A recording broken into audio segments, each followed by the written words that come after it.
I've got a two-part question. Ask me both parts. First part first. The first part, you had some advice for young authors yesterday. You said get on the web.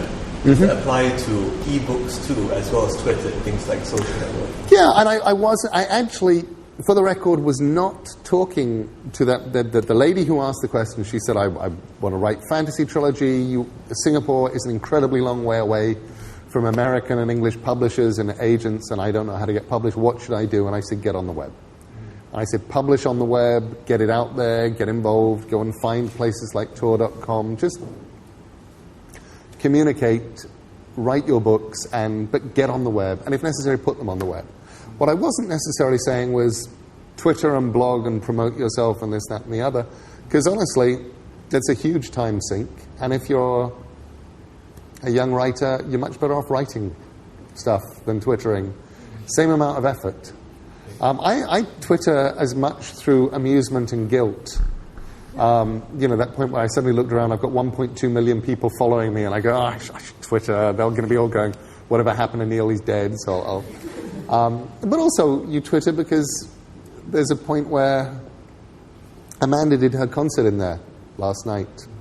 And after the concert, I had a very long day, and there's been a lot of flying. We got in very late the night before.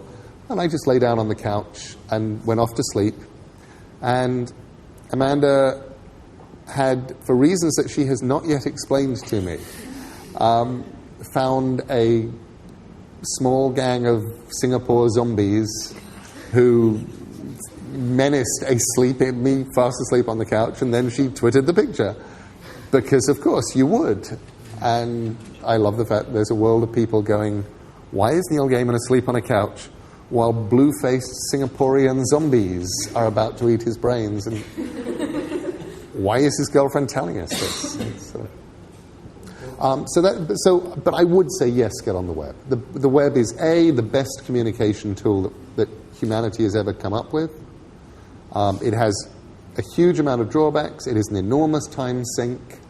It can wrap your mind up in turn things that are genuinely petty and insignificant into things that are huge. It has, as with any instrument of communication, an enormous potential for miscommunication, but there's been nothing like it, and I would absolutely, if I were a young writer and I wanted to put my stuff out in the world, I would just hit the web. I would worry about magazines later, I'd worry about getting published novel later. I just get out there. Whether it's ebooks, whether it's any of these things, I just tell people, show them, put my books out there, put my stories out there, get read. Because you will learn when you see it printed. You'll learn when you see it up there, and you'll learn when you see how people react to it. So that is the first part. What is the second part? Well, the web's more than, it's a publishing platform, but it's also a narrative channel. It shapes how you write. Any plans to take advantage of that and write a book on Twitter, write a book on Facebook? No, I definitely don't plan to write a book on either Twitter or Facebook. I did start something for BBC Audio a few weeks ago, which should have been the easiest, smallest thing in the world, and turned into this huge, complicated project because I had promised that I would write the first sentence for a giant round robin created by the Twitter hive mind story. And so I wrote a first sentence for them, and then realized that I was going to be on a plane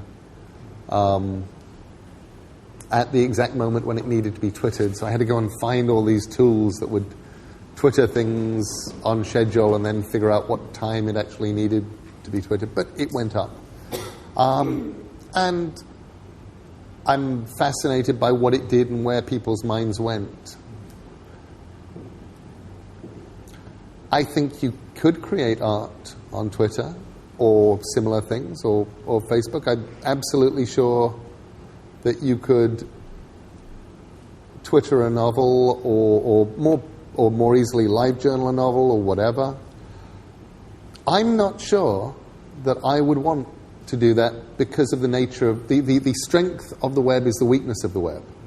The strength of the web is the fact that you have you have the same playing field that the New York Times has. you putting up a story on the web and Stephen King putting up the story on the web are kind of playing on the same playing field. It is as easy. You are both one click away. The big problem is you are also one click away from a YouTube video of a duck playing the nose flute or a man trying to push a lemon up his nose. And the fact that you are one click away from that thing means that if I want somebody to read a book of mine, I would like them to at least, they don't have to be doing it necessarily on paper, but I want them doing it in a context in which you are not one click away. You don't go, yeah, whoa, I don't quite know the meaning of that word. Let me click on this. Oh my God, he's pushing a lemon up his nose. So that's me. So are you happy with ebooks or not as a medium? Yeah, I'm happy with ebooks as a medium. I don't think that they are there yet in the same way, and by there I just mean have parity with the book yet. We mentioned Douglas Adams, and Douglas died, 8 years ago now. And I remember talking to Douglas, who in many ways invented something that prefigured the ebook. The Hitchhiker's Guide to the Galaxy is the very first of the things like this. If this had "Don't Panic" on the back, it would be one of those.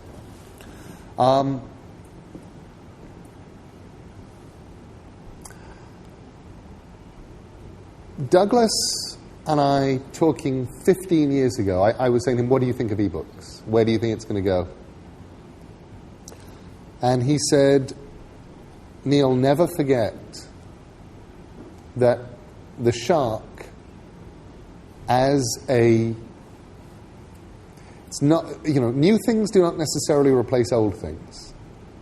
Sharks are hundreds of millions of years old. There were sharks. The fundamental design of shark predates dinosaurs.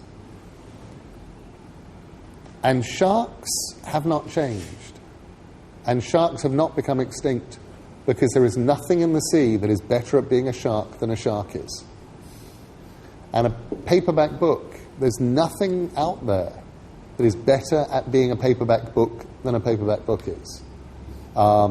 It's lightweight, it's cheap, it's pocket-sized, it is solar-operated. All you need is enough light and it activates. The process of finding your place in it is an incredibly simple one. You can drop it. It will not stop working. These are incredibly useful things. These days we are starting to head into a universe, though, in which we are realizing that information need not have space and weight. And I would not want to be an encyclopedia salesman in the year 2009. I would, because encyclopedias take up space and have weight. And why? Why would anybody have a thing that took up space and weight and gave you information? So you can look at the encyclopedia and go, this thing is going to become extinct. Because if it can be in there, then it's then the thing that takes up 18 feet on your bookshelf and weighs a lot, its days are numbered. But I do not believe yet that the e-book is going to displace the book. I do not believe its days are numbered.